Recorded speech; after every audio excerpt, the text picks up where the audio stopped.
Today I'm going to talk to you about the commercialization of native art. Um, this is a piece by Clarissa Rizal. She has a website, clarissarizal.com.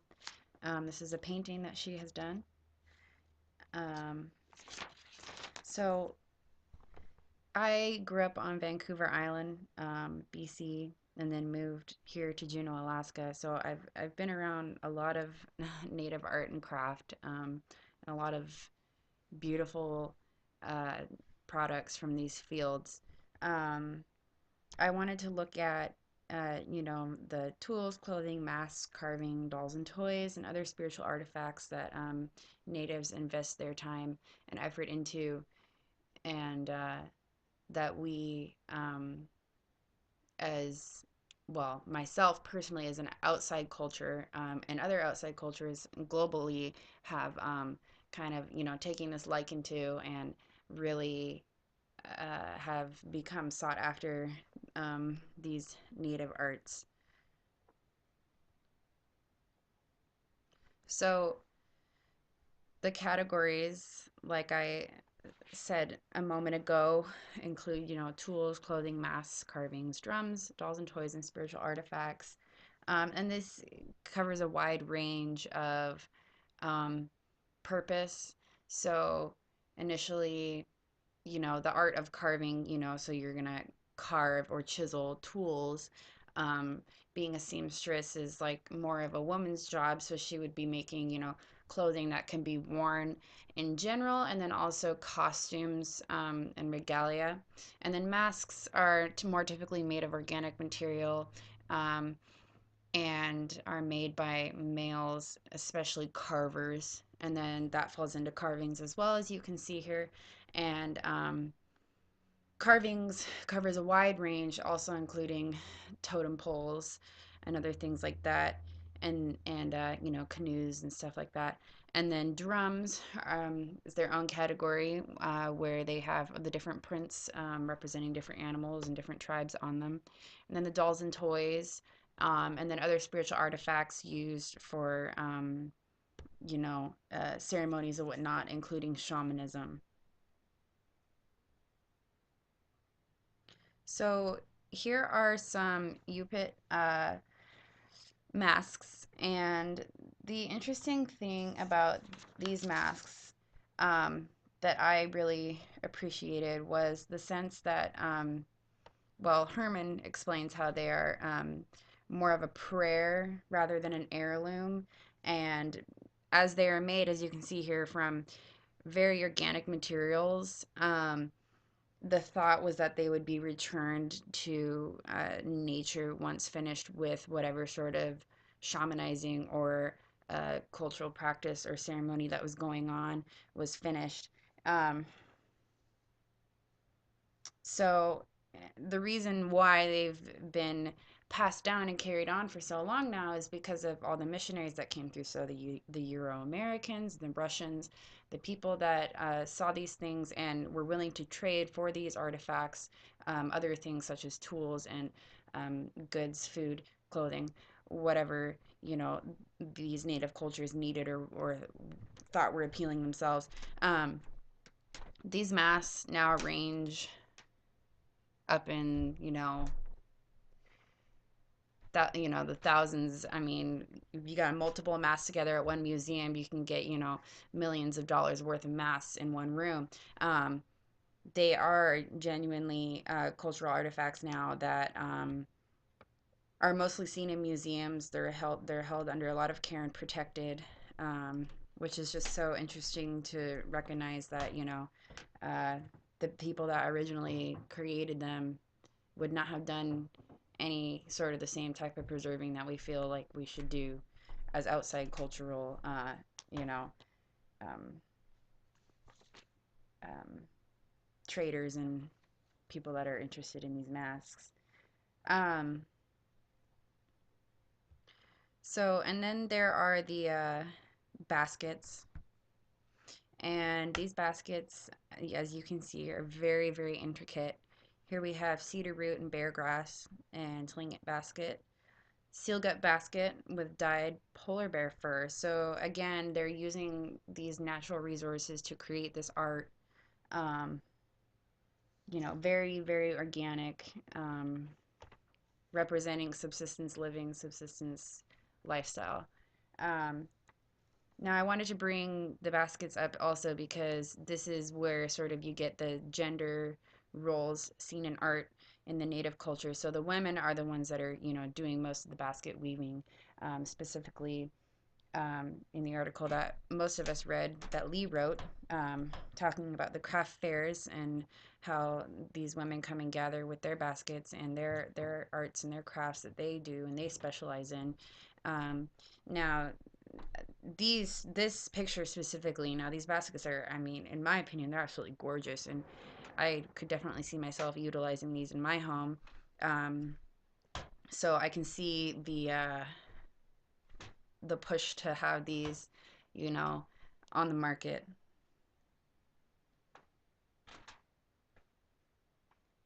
So next, I'm going to go on to specifically talking about the symbol of the raven. And the reason why I choose this is because this is one that I see everywhere, and it's also one of my favorites. I think it's gorgeous, and a lot of different native cultures actually share a similar perspective of the raven and what it represents, the stories behind it. Um, and then also you have the raven moiety up here in Alaska.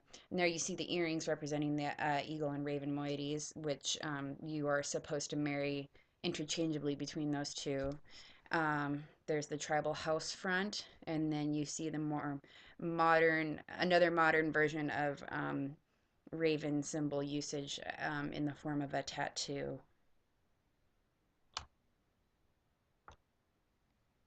So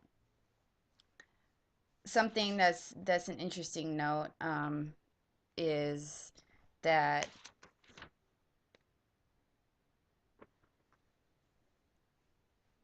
a lot of these artifacts, especially coming back to the baskets here, um, or the masks, are seen in museums. So sort of like it's almost as though they're being held away, held back, and almost kept in the past. Whereas something specifically like the baskets, um, they are something that these native cultures actually use today. These are things that they can utilize still, and that goes along with the tools, depending on how far north or inland you're going, how rural you're getting in these villages. A lot of these things are still used by these native cultures. Um, and it's just interesting to see how, with the museum perspective, how um, the commodification sort of comes in there.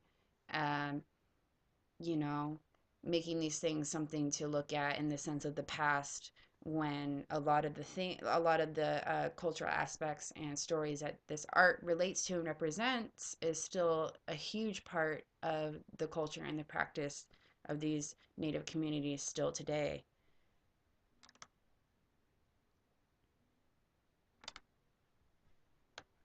Here's another image of the raven that I really enjoy.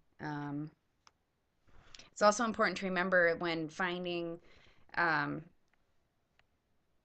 as I mean, as someone who might be interested in native art, which I am, is as finding art that you could be the owner of or purchase yourself. I wonder, um, you know, how these things help these native cultures in the sense. I mean, are we really encouraging them, or is it still a form of suppression because we are encouraging them to move to urban areas, especially in the case of Lee's writing, How Will I Sell My Baskets? Um, Asking them to move to urban areas where they are more influenced by other cultures, and their cultural practices of subsistence and rural living is not as accepted. So it's almost it's dimmed down a lot, um, and threatened in a sense. And is this commodification, commercialization of their art really a positive thing for their culture?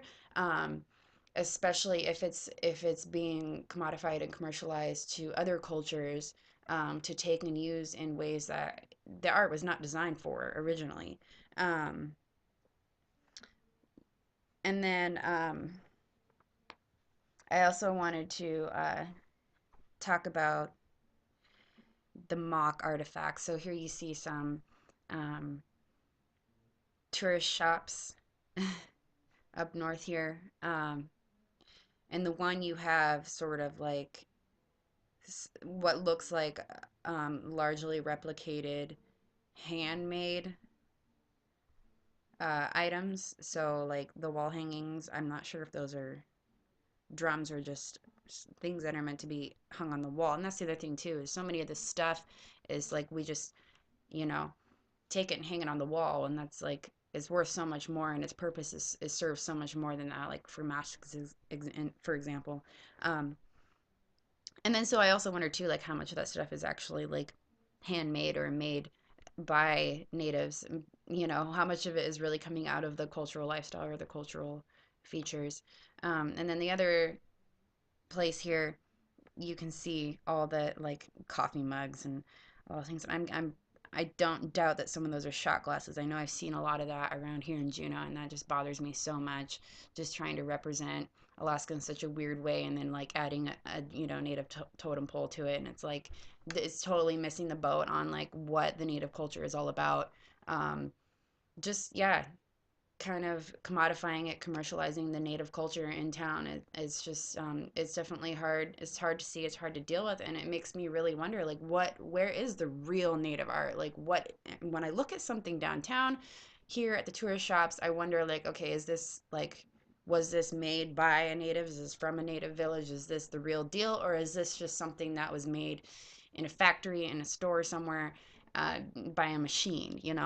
And so that's something that I think is important that we should look at and think about. And my the ending of my paper, I conclude with the fact that I really would enjoy and love to be able to find some uh, very intricate native art. I think I would be interested in maybe some blankets. The button blankets are very beautiful. Um,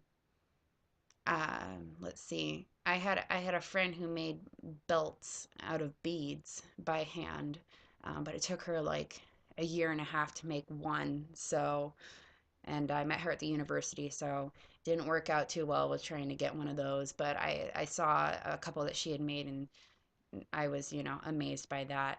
Um, yeah, some of the masks are really neat. Again, like I said, the baskets would be pretty neat to have. So yeah, there's some things out there that I definitely be interested in looking at owning one day, especially because I was born in Alaska, so it would be nice to have that. Um, but just want to make sure that it's something that is actually supporting the native culture in the right way, that it's genuine, that it's real, and that I also understand the backstory and the history behind it so that I can have a respect for it and sense its energy and feel what this, art or this craft or this artifact is really about, and not just like own it to own it, or own it and then have like 20 other people that visited that gift shop own the same thing. So, yeah, that's my take on native art. I really appreciate it. I really enjoy it. And I can't wait to be exposed to some more. Thank you.